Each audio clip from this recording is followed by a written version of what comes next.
Hi, Misha here, and if you asked me to do an updated Blackbox on this issue, and this is the problem. As soon as you do a video or whatever about this, the next day it's invalid, it's out of date. Things change, especially right now. So I'm doing this one now, but by tomorrow it really won't be that valid anymore. But okay, because I have seen quite a few misconceptions and interpretations and people just assuming the worst possible case will happen. Now, on the other hand, assuming that nothing is here is also foolish. So let me go over a few things and, we'll get at it from there. One thing that jumps out at me is this talk about 88 days.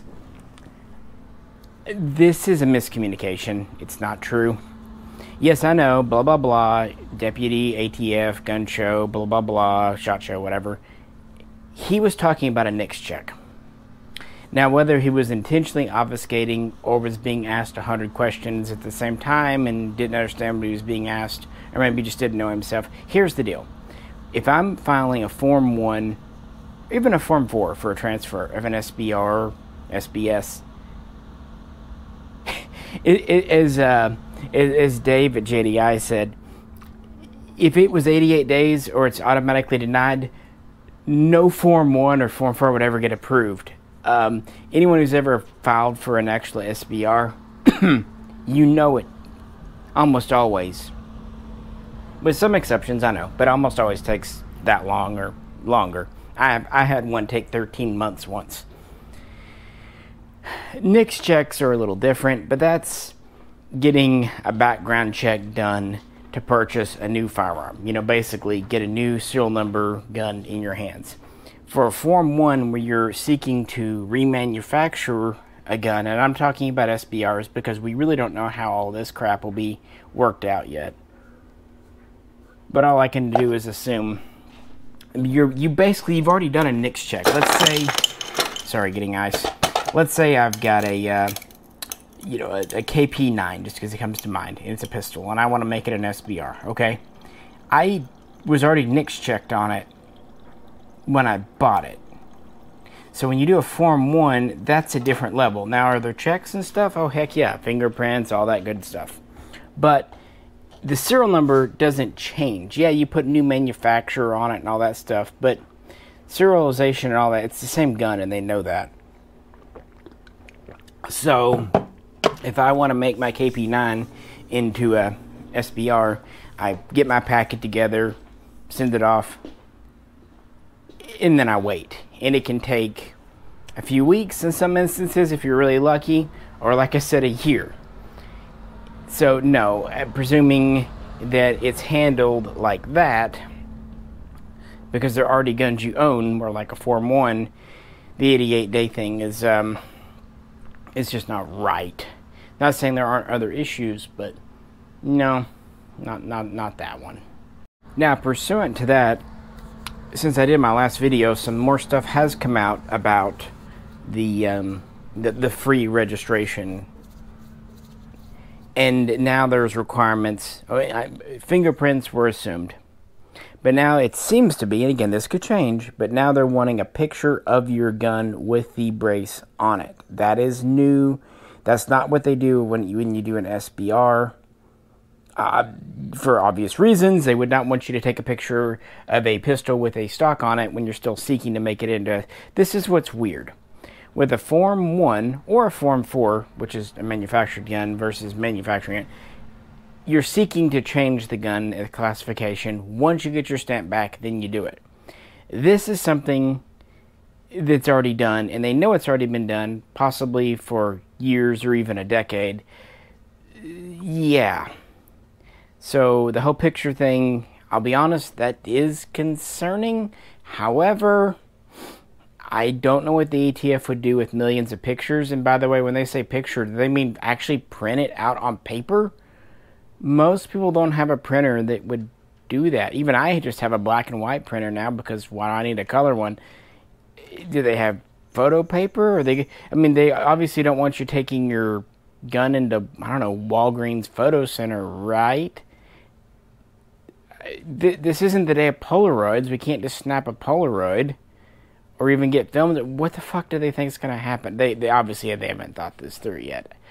Now, if they want you to upload the picture to a website, which I know they are setting up a website for this. I know nothing about it, so maybe that's the deal. You go to a website and do it like an e-form. I'm not sure. Not mail it in, but I don't know. That's really the only way that would possibly work. Next up. The bump stock ban was overturned. Bump stocks are now legal. Therefore, arm braces, this is dead on arrival. Well, no. But yes, the bump stock ban has not been lifted, guys. The Ninth Circuit ruled one way. The Fifth Circuit appellate ruled another. It's in limbo. The next step, it can be appealed to as high as the Supreme Court. The question is, will they take the case? Will they bounce it back down to the lower courts? If they do that, which lower court will they go with? Because there's been multiple rulings. Or will they take the case? Now, I'd like to say they would, because what's the point of having nominated and seated multiple so-called conservative judges over the last few years if they're not going to take such a clear-cut case as this? If they do, great. If they don't, I don't want to hear talk about conservative judges and all this again. But no, the bump stock ban is not lifted. It's teetering, as I've said in a few comments. It's been knocked down. The referee is counting, but we haven't hit 10 yet. This is not a knockout. So, yeah. Now, I do agree that if the bump stock ban is overturned, hopefully by the Supreme Court, because that's a very good case, and that's just Supreme Court rules on it, boom, done. If they say it's overreached, there we go. Therefore, it would follow that this much more ambiguous, and the bump stock ban is already ambiguous, but this much more ambiguous Armbrace thing, yeah, it's not going to go anywhere for myriad of reasons that have been outlined many, many times. But no, so far, bump stocks are not back, hale and hearty. If they were, then the Armbrace thing would just be completely dead, but it's not. Speaking of, and I've said it myself, Armbrace ban, this really isn't. If you read the verbiage, arm braces themselves, the hunk of rubber, isn't illegal.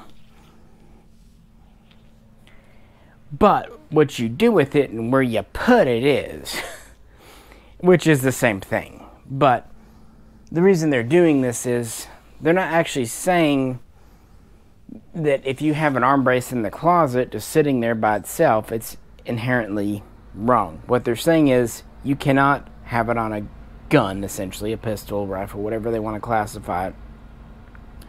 And even if you did, even if somehow your gun magically fell between the cracks, which some might, you still can't shoulder it, essentially. Now, they haven't outright said you can't shoulder it, but that's coming with all this reinterpretation and clarification. So that's what it is. But don't worry, much won't fit through the cracks anyway, which is what they were trying to do, casting a broad net. But no, they also aren't just banning arm braces. They've said before they don't really have jurisdiction to talk about accessories, parts, which is true. But what they're doing is they're talking about the firearm itself. So brace, no, but the problem is add brace to gun, then you have an illegal NFA item now. So yeah, even though we all use it, it's good shorthand. Just as a technicality, realize it's not technically an arm brace ban as such, although in effect, that's what we got. Now really what I want to talk about, kind of the meat of this, and it really applies to me, and it really expands this outside of the millions of owners of braces. I know that it's been estimated that upwards of 40 million braces have been sold, although some estimates have it 3, 5 million for at least the SB Tacticals. Keep in mind, most people who buy one brace buy multiples, so even if there are 40 million out there, chances are you're only looking at, 4 or 5 million owners. Okay, fair. But courts have ruled multiple times that even something possessed by a few hundred thousands of people is quote-unquote common use. So millions, no problem. But just in case that's not enough, let's bring 922R into it, and let's bring imports into it. Let's expand that out, because if you include those things, you really do have well over 10 million gun owners. I don't know how many. I jokingly estimated 50 million, but if you think about it, anyone who owns more than a couple of guns, chances are at least one of them is an import. Tens of millions. That's good. The more people that get caught up in this crap, the better case we have, the less chance of actual persecution, and the better chance in court. Unfortunately, this is all kind of still up in the air and conjecture, and this was not even a thing last time I did a black box. So how did 922R get roped into this? Well, it really wasn't in, as far as I'm aware, could be wrong, that 293-page document, at least as such. It got brought in, though, because when ATF was doing a comments and kind of public inquiry section, someone asked about it. Now, that wouldn't be so bad, except they were a little cheeky, saying, well, if I have to make my imported pistol, which doesn't need any U.S. parts under 922R, into an SBR, which technically needs 922R parts, who's going to pay the cost? Now, let's be honest. For most guns, AKs, the cost of the parts is under $100 total. But he was trying to stick it to the ATF. Okay? They stuck it right back by saying, oh, don't worry about it. You can't do that anyway. That because of how these were imported, if you ever put a brace on an imported pistol, well, not only do you have to remove the brace now, you got to shred the gun. Huh? Well, it does solve the problem of who has to pay for the 922R parts, so they did technically answer his question in a way that would not cost him more money, just in the worst possible way. Yeah, so they were cheeky right back. And their interpretation of 922R is wholly new, and if it were to be followed, could easily be expanded to all imports, including common use things like Wasser tins. But it can't stick. But let's go back and really talk about what 922R is. And I've often wanted to do a video called 922R is Your Friend, which may sound crazy, but it actually is. For that, we need to go back to 1989. Now, this is going to be the Cliff Notes version, only going off memory. I will get some details wrong. Full disclosure, look it up for yourself. But in March of 1989, George H. Bush, aka often called George Sr., signed an executive order meant to be tough on drugs that essentially banned so many imported guns. Many were banned by name, but to catch more, they banned by features. Things like folding, collapsing stocks, pistol grips, bayonet lugs, exposed threaded barrels, flash hiders. The barrel thing gets a little weird, actually, but neither here nor there. Grenade launchers have always kind of been verboten since 1968, so even though those are included, they don't really apply. Night sights, too, kind of got roped up into it, but those are the big ones. Interestingly, this didn't really concern itself with capacity. Well, the workaround, they started importing guns with thumbhole stocks and featureless. Look at your Mac 90s, look at your post-ban SA85Ms, so on and so forth. Okay. Then, in April of 1998, the Clinton administration signed another executive order adding to the Bush executive order, which itself was built on the 1968 Gun Control Act, that added more named guns to the list, including like the Steyr USR. And it cracked down on capacity. Basically, a gun could no longer accept a magazine over 10 rounds as imported. Now, keep in mind, this was during the middle of the federal assault weapons ban, 94 to 2004. This ban was pretty much focused on domestic guns because, let's be honest, imports were already under stricter rules than the assault weapons ban. The imports didn't allow for any evil features. The assault weapons ban actually allowed for one, in addition to removable, detachable magazines, yada yada. So that's why at this time imports really weren't affected until 1998, just because they were already stricter controlled than domestic guns. 922R. It really only became super important after the sunset of the assault weapons ban, but you do see examples in the late 90s.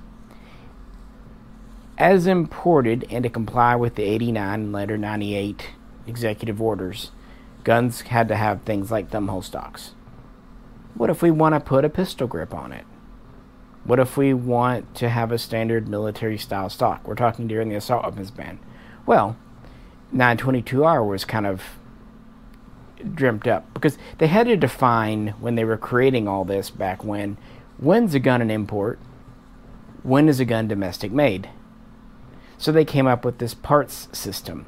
They picked 20 parts. Most guns don't have all 20, but whatever parts a gun had, no more than 10 could be foreign made. If there were more than 10, it was foreign. Less than 10, not. It was domestic. So this is why, like an AK with a milled receiver, 5 parts, and actually a ban era, well, technically 4 parts if I'm being 100% honest, because one thing that ban era, 94 to 2004, didn't have were removable muzzle devices, which was a countable part. So at that time, a milled AK was 4 parts because it had 14 countable parts. A stamped AK was 15 parts, 5 parts, because that's what it was. FALs were 6 countable parts because they had 16 parts. Now add 1 to that after the sunset of the assault weapons ban, because then you had a threaded barrel with a removable muzzle device. When you pin on a muzzle device, welding, pinning it, it becomes part of the barrel. Now, here's a good question. If you have a U.S. barrel and a foreign-made muzzle device, is it foreign or American or vice versa? Or what about handguard? That's classed as one thing. What if your upper handguard's foreign and your lower handguard's domestic? Is it foreign or domestic? Honestly, no one ever answered that question because no one ever gave a fuck enough to care. Because 922R has never been applied to individuals. It was to manufacturers. This is actually quite important to what the ATF's doing today. Manufacturers like Century Arms started off doing like the SAR-1. They brought them in as thumbhole stock AKs, but they wanted to put a pistol grip on them, which was actually legal during the assault weapons ban. So they put a U.S. grip on them, and they put a U.S. fire control group, which is 3 parts, and they put a U.S. gas piston.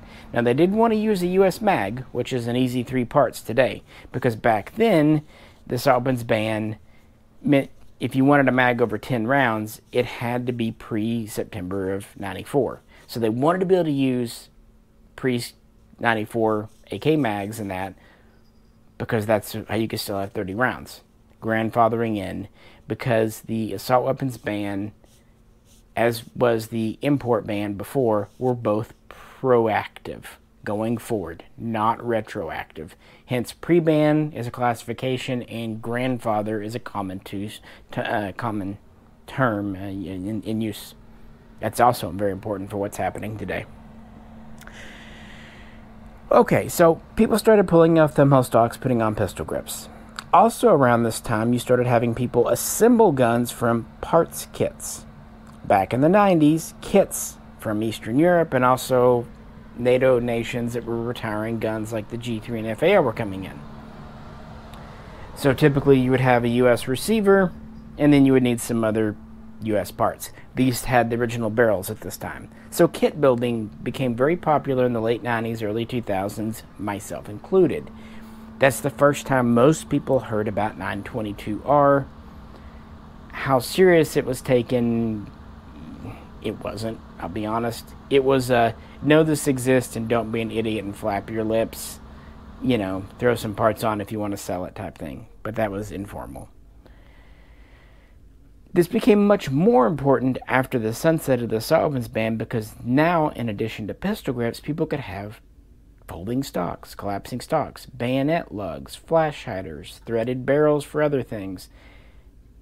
So 922R became much more of a present thing because you saw more and more manufacturers. By this time, Arsenal was on the scene. And lots of smaller makers too, like Vector Arms, were building guns from kits. And it became quite a big deal. And 922R was good because without it, we would still be stuck with thumbhole stocks. There would not be a legal way to import, say, an SAR-1 or a Wasser 10, because they come in with thumbhole stocks, low-cap magwells. There would not be a legal way to convert them, because as an import, they're not allowed to have those features. See? So to get around that and make them U.S. made, which can have those features under the law, we throw some U.S. parts at them, basically. And that's 922R as applies to rifles. And for a while there was kind of a myth based on a misconstruement of NFA and all that SBRs did not fall under 922R, but they actually do. The reason that machine guns, because they were kind of referring, well, machine guns don't fall under 922R. Yeah, because they're all pre-89. They're all pre-86, or May of 86 to be exact. So that's why it doesn't apply there to machine guns, because to be a registered transferable machine gun, yeah, you're by necessity pre-89. But what about pistols? How does 922R apply to them? It doesn't. At least up until now. 922R is part of the 89 ban and the 98 editions, which focused on rifles, not pistols. If you look back at the 80s, pistol imports are, pistols. You don't see AK pistols, AR style pistols getting imported till much later, because people realize that, one, all these restrictions don't apply to them because they weren't written in, and two, the ATF, customs, would approve them for import. When it comes to import, what's the difference between a rifle and a pistol? Essentially, a butt stock or not. As we found out as time went on, barrel length, weight, none of that mattered. And every import was approved. Like, a sample was sent to ATF Tech. They looked at it, they evaluated it, they gave a letter of approval. Unlike domestic-made guns, where you don't necessarily have to seek approval to make it, although it's usually a wise idea to do it, with imports, everything that comes into this country needs to be approved, and it's subject to inspection at customs and seizure.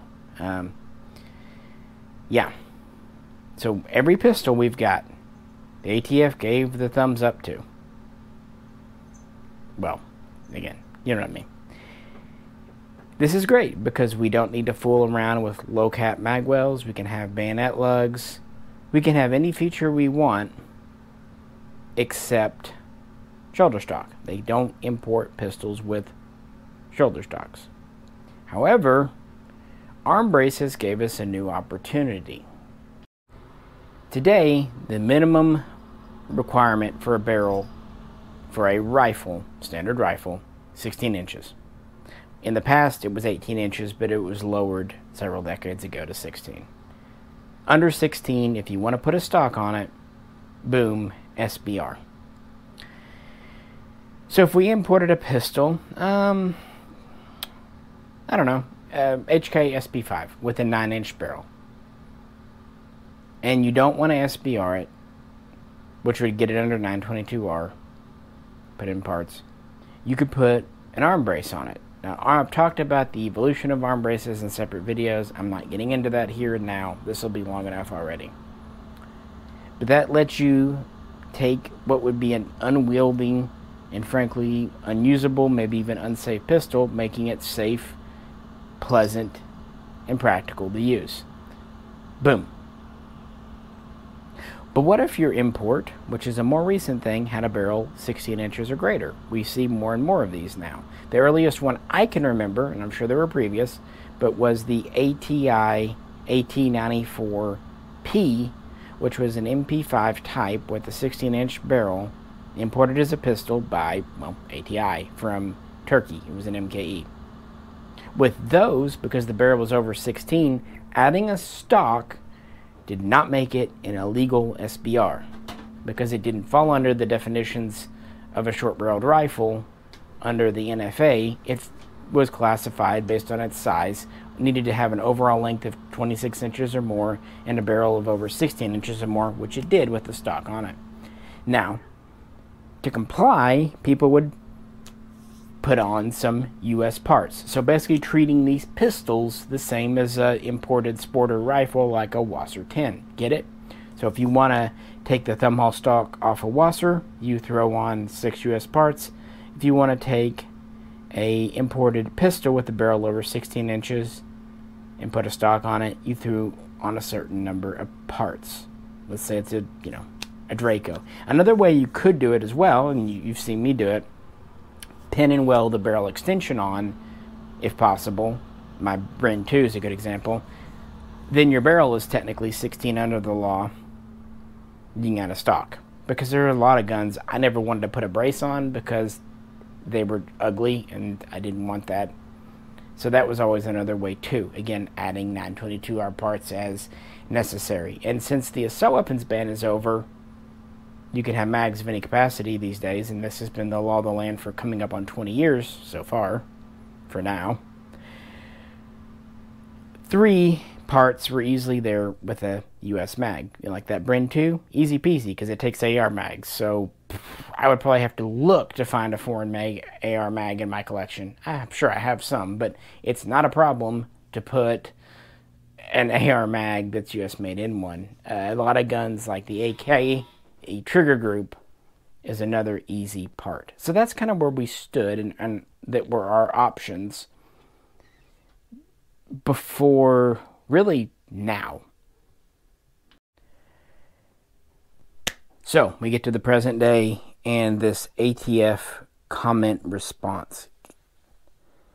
I don't have it in front of me, and anyway, this is a comment, but their current interpretation of 922R is quite horrid, but maybe not quite as bad as you see. First off, it's not at this time saying that all imported pistols have to be destroyed. It is saying, though, that if an imported pistol has a brace, simply taking the brace off won't fix it, and you can't register it as an SBR. And adding 922R parts is not the answer. This is new, and the first time this has ever been talked about, and came out of literally nowhere. In the past, you just put the parts in, and you were good to go. Now they're saying, no, you can't do this. A gun has to be originally manufactured with the U.S. parts, or it doesn't comply with 922R. Huh? This is crazy, and you know that. Now you can get into the, remanufacturing and all that, remarking it. But, yeah. It really does just make you go, huh? Because the next step, and I'm just extrapolating here, but considering this came out of nowhere, if it went further, it wouldn't shock me. Because if they're saying you can't make it into an SBR because there was no legal way to make it into a rifle at all, brace, blah, blah, blah, what about examples where you took an imported pistol and added a buttstock and made it into a rifle? Say the gun was over 16 inches already as a barrel, or you made the barrel over 16 inches, pinning and welding. Keep in mind, for domestic guns, ARs, this is still a valid option as far as we know.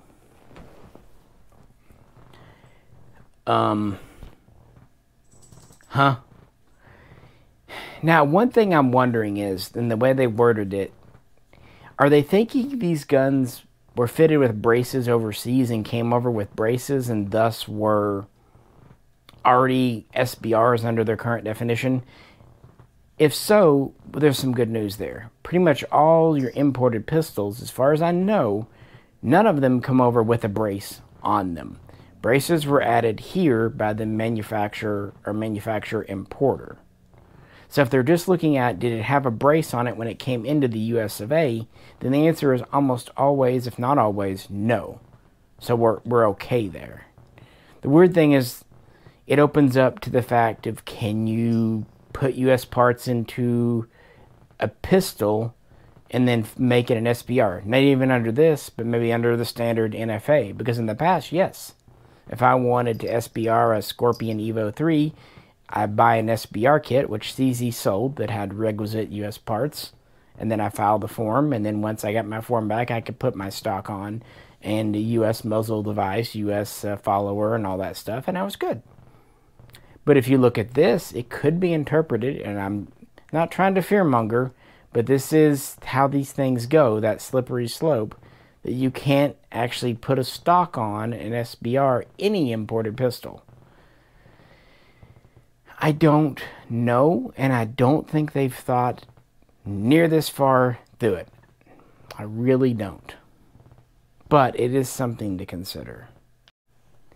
And that's just it. With American-made guns, they give you an avenue aside from surrendering or destroying the gun. But the way they're angling imported pistols now, at least vis-a-vis a brace, there's nothing.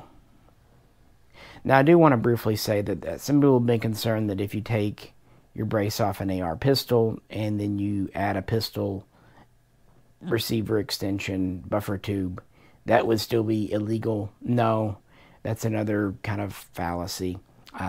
There's actually a special exemption because that's required for the functioning of the gun. But they say you can't add spacers or anything unnecessary to it. This is much like AR pistols were when I was getting into guns, ARs and stuff way back in the day. Not good though, but I just wanted to mention that.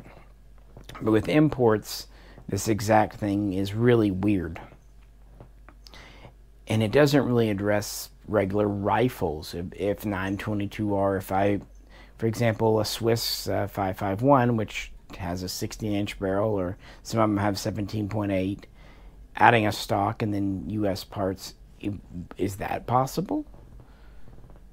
Who knows? But it could be extrapolated that if it can't be made into an SBR, it could not be made into a Title I rifle either. That's going to affect a lot of people because a lot of guns are imported as technical pistols and then done with here, typically by the manufacturer as such.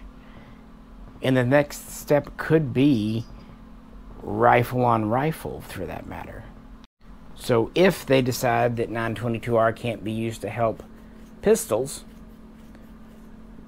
can it be used to help rifles? Now, they're not saying that if I'm a parts builder in America and I've got all my parts on my bench, you know, I've got my 10 foreign parts and I've got my 6 foreign US parts, and I build an AK, that's still legal because it's initial building, initial manufacturing.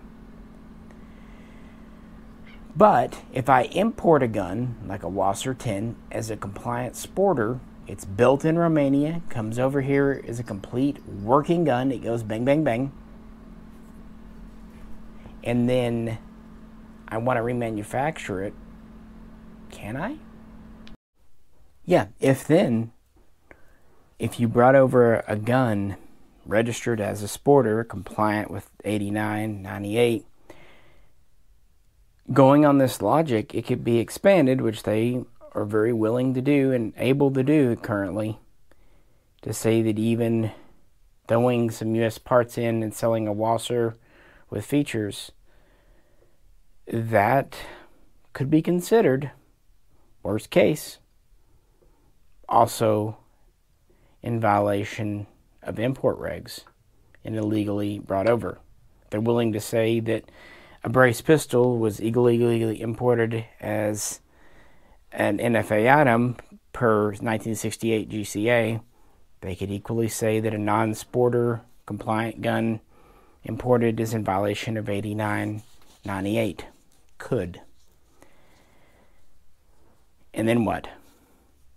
Because at the same time, unlike every time in the past we can really think of, they're not applying this stuff proactively.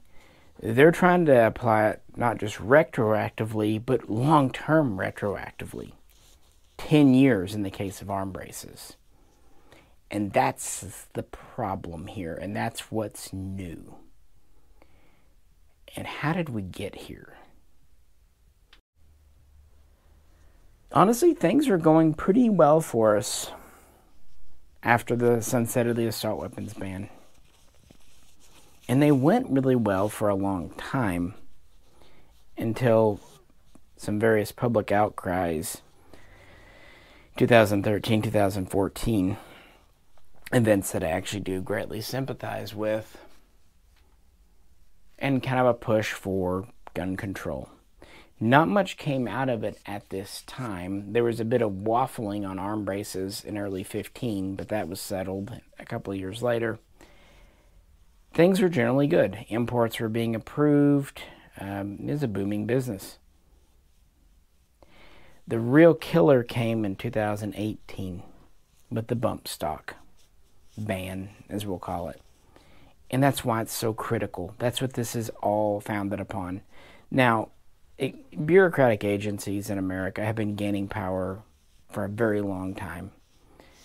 Various Congresses and presidents have abdicated and given them more power to go well beyond what they should have to interpret law and enforce law and all that.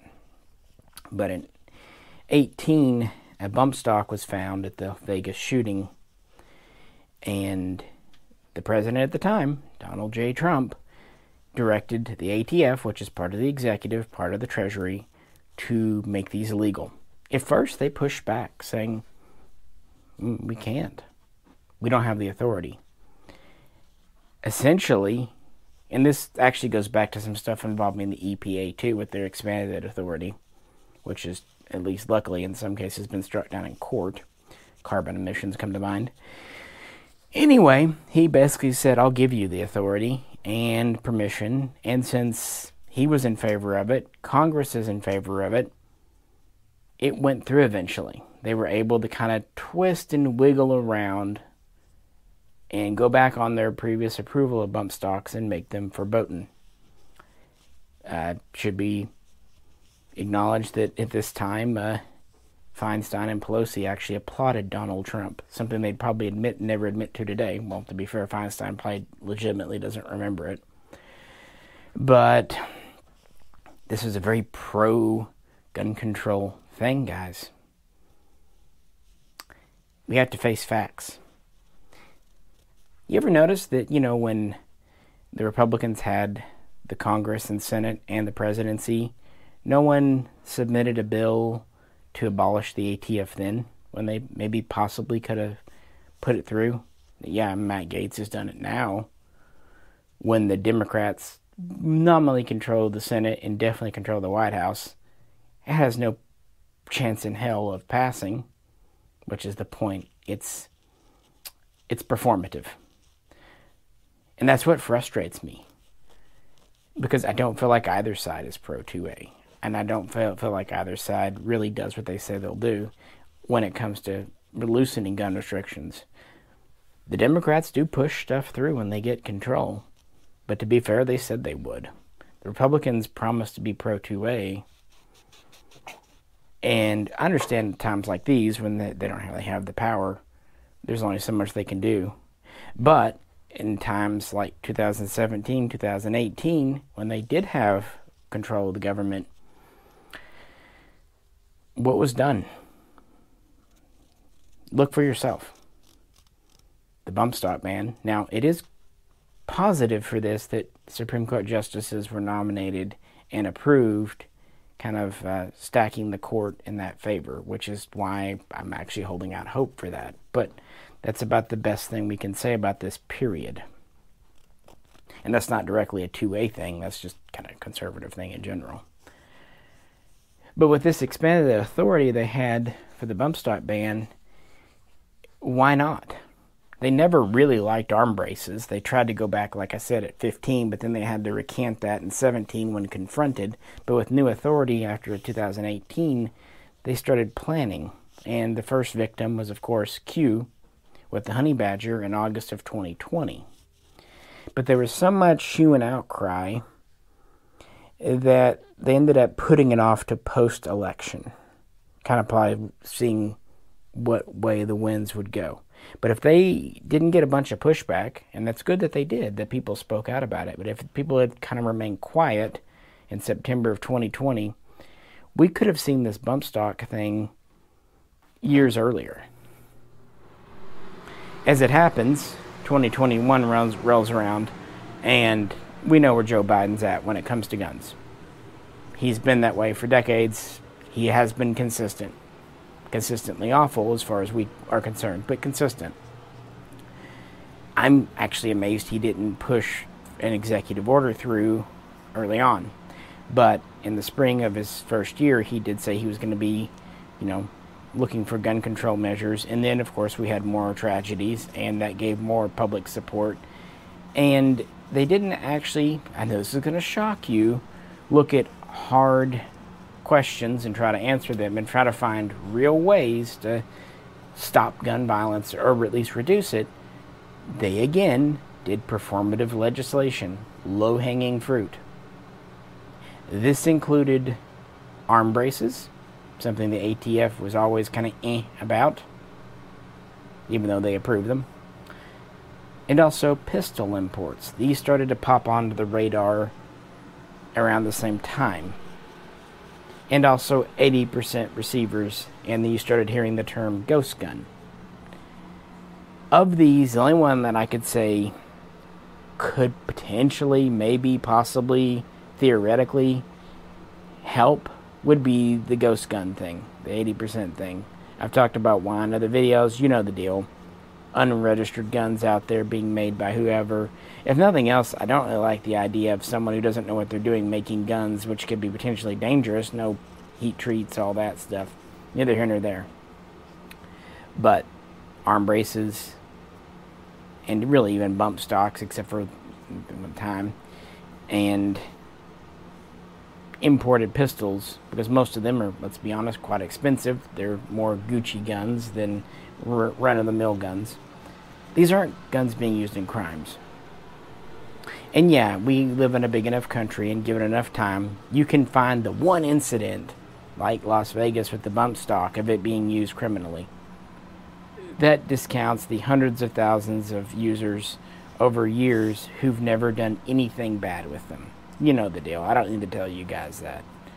But it's low-hanging fruit, and imports are always vulnerable. And arm braces were kind of always sus.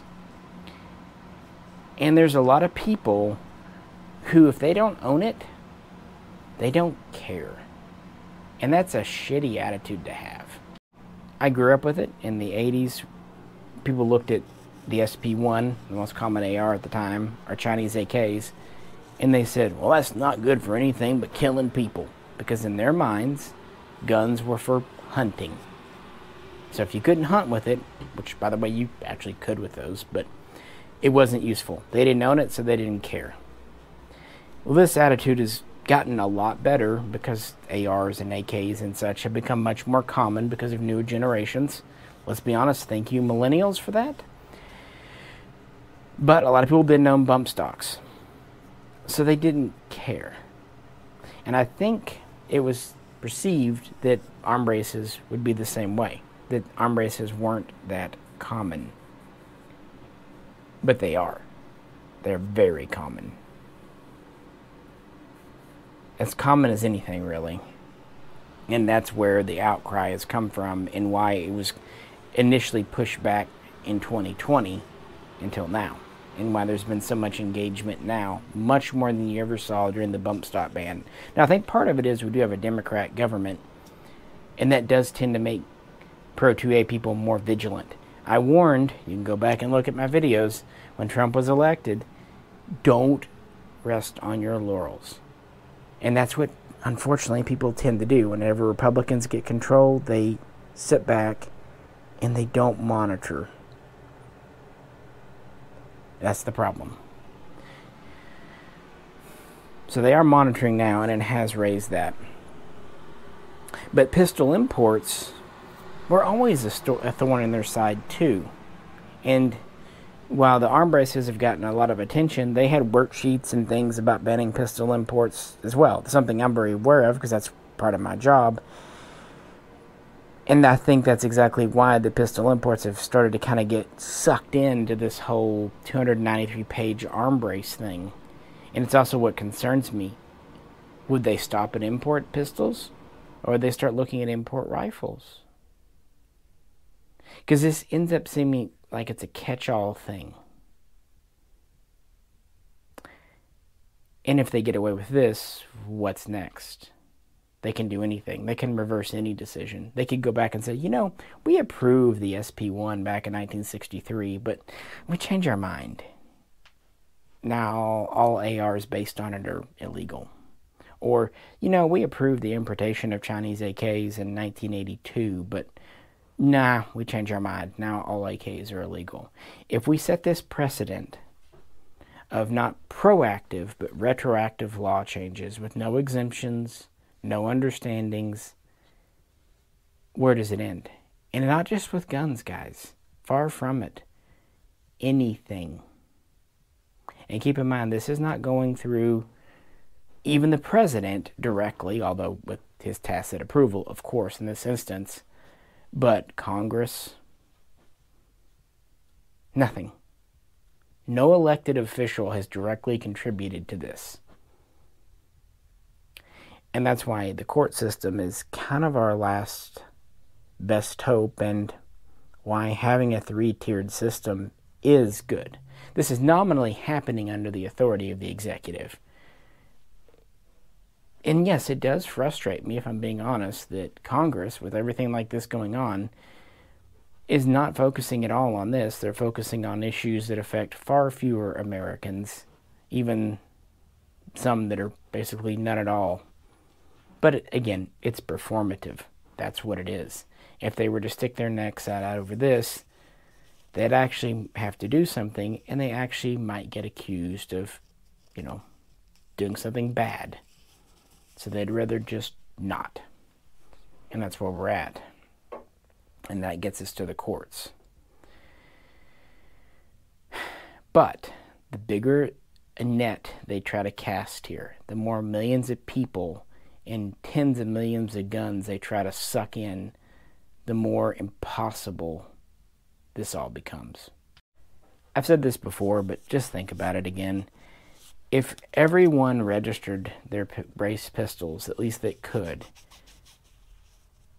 how long would it take them? There's like 500,000 registered SBRs in this country over years and years, since 1934.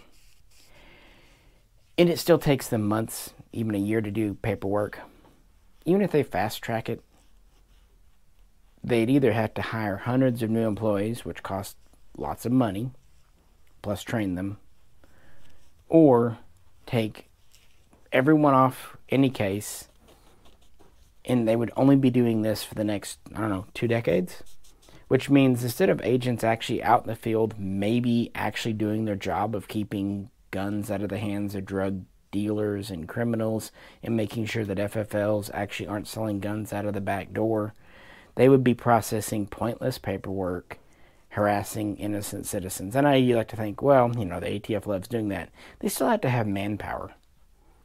When the ATF inspected me last year, the agents were talking about how overworked they were, that they were spending 12-hour days over and over and over to try to catch up. They were exhausted. They are human, after all, at least the agents in the field. Some of the guys up at Tech Branch and higher-ups, I'm not sure. Well, they're political creatures, let's be honest. The guys in the field, though, they're more like cops. They're more just, people. They're traveling a lot. They're driving. They're living out of a suitcase. They're in hotel rooms. You tell them that they got to do extra paperwork, they'll flip you the bird. Trust me, they're overworked. They do not have enough agents to do currently what they want them to do, much less add more to it. Not even close, guys. The only way they could do it would be pull every agent off actual tasks and have them doing this stupidness. Think of that as you will. I can already hear a few people saying, "Oh, that didn't sound so bad." Well, hey. But then they're also processing pointless paperwork, too. Persecuting millions of people that legally bought guns and legally operate them and own them. But I'm actually worried about where it would go from here, because it would not stop with braces. If they got away with this, it'd be, well, what can we do next? Maybe magazines. There you go. Maybe we decided that 10-round mags were always what God and the founders intended, because, muskets were only a single shot. Who knows? This has to be stopped here, because it won't end if we don't. So that's why the Fifth Circuit ruling is important. Why toppling the bump stock, which is kind of the first step they took, is important. But unfortunately, it isn't over yet. As I said at the beginning, we need to support, we need to write congressmen. Maybe if enough people in Congress are aware of this, I think even quite a few Democrats, at least in the South here where I live, would care.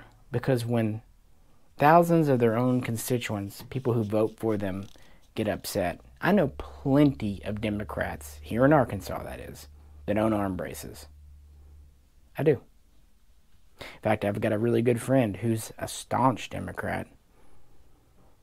But he also served 20 years in the Army, did his full time. Then he served in the National Guard.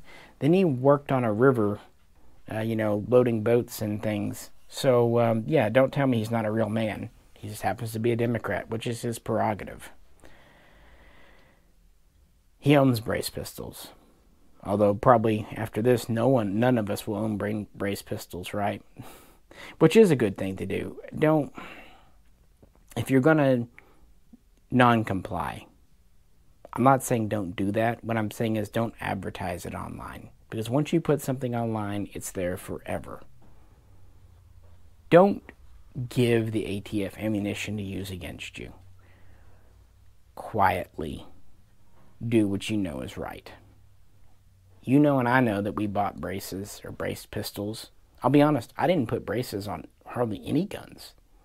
Any guns that have braces that I have or had came with them from the factory. That B&T SCW is a good example. It's how it came. I didn't put it on.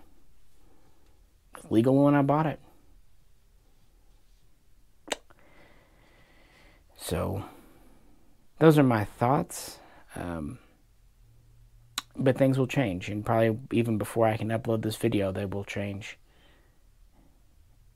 At the end of the day, though, this is the worst written thing ever. It really doesn't read like someone who knew guns or even English wrote it. They tried to do a catch-all thing. If you read it, it repeats itself multiple times, but it really doesn't clarify. And they have come out and said, we're not going to give you numbers. Length of pull over this is rifle, under this not, a weight over this is not.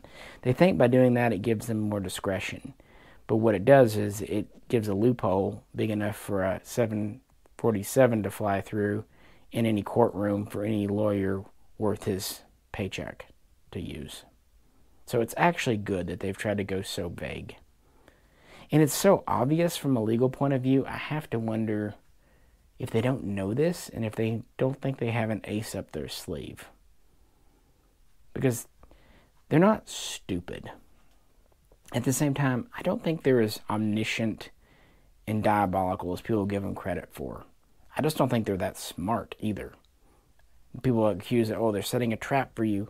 Maybe indirectly, maybe coincidentally, but I don't really think they're that smart from the outset to set traps. They'll take advantage of them, don't get me wrong, but I think often people give government officials, bureaucrats, way too much credit. Have you met a social servant, civil servant, a bureaucrat?